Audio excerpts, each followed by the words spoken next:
નમસ્કાર મિત્રો, એજ્યુકેશન જીબીમાં તમારું સ્વાગત છે. જો તમને મારો આજનો આ વિડીયો ગમે તો વિડીયોને લાઇક કરજો, શેર કરજો અને ચેનલને સબસ્ક્રાઇબ કરજો, જેથી આવનારા નવા વિડીયોનું નોટિફિકેશન તમને મળતું રહે. તો ચાલો જોઈએ ધોરણ 3 સ્વાધ્યાય પોથી ભાગ 4 એમાં ગુજરાતી વિષયના એકમ નંબર 9 રંગબેરંગી મસાલીઓ. પ્રશ્ન 1 છે કે તમને કયા શાકભાજીમાંથી બનેલું શાક બહુ ભાવે તે શાકભાજી વિશે લખો. તો મને ભીંડાનું શાક બહુ ભાવે. ભીંડાનો છોડ કદમાં નાનો હોય છે, તેને પીળા રંગના ફૂલ આવે છે, તે વિવિધ ગુણોથી ભરપૂર હોય છે, તે ગરમ વિસ્તારમાં એટલે કે ગરમ હવામાનમાં ઉગે છે. પ્રશ્ન 2 છે કે ખોરાક પરથી તેના સ્વાદ લખો અને તમને ભાવે કે ન ભાવે તે પણ લખો અને વાક્ય બનાવો. તો અહીંયા ઉદાહરણ આપ્યું છે અને આ રીતે તમારે વાક્ય બનાવવાના છે. તો આપણે અહીંયા સ્વાદ અને ભાવે છે કે નથી ભાવતું એ અહીંયા લખેલું છે અને એ પ્રમાણે આપણે નીચે વાક્યો પણ બનાવેલા છે.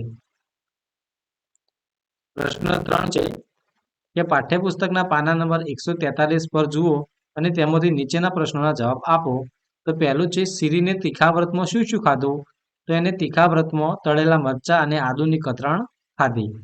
બીજું છે કે શીરીને બીજું વ્રત કયું કર્યું? તો શીરીને બીજું વ્રત એ તીખું વ્રત કર્યું. ત્રીજું છે દાદીએ શીરીને શું કહ્યું?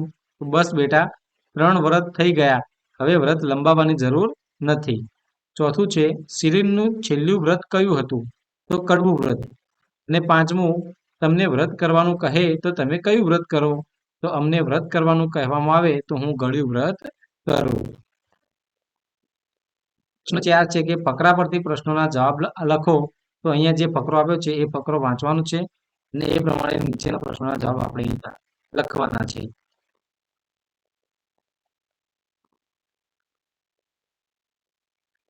પ્રશ્ન 5 ઉદાહરણ મુજબ શબ્દો બનાવો. તો અહીંયા અણી તો અણીદાર અને અણીવાળું, એ રીતે પાણી તો પાણીદાર અને પાણીવાળું, ધાર તો ધારદાર અને ધારવાળું, જુસ્સો તો જુસ્સાદાર અને જુસ્સાવાળું, માલ તો માલદાર અને માલવાળું.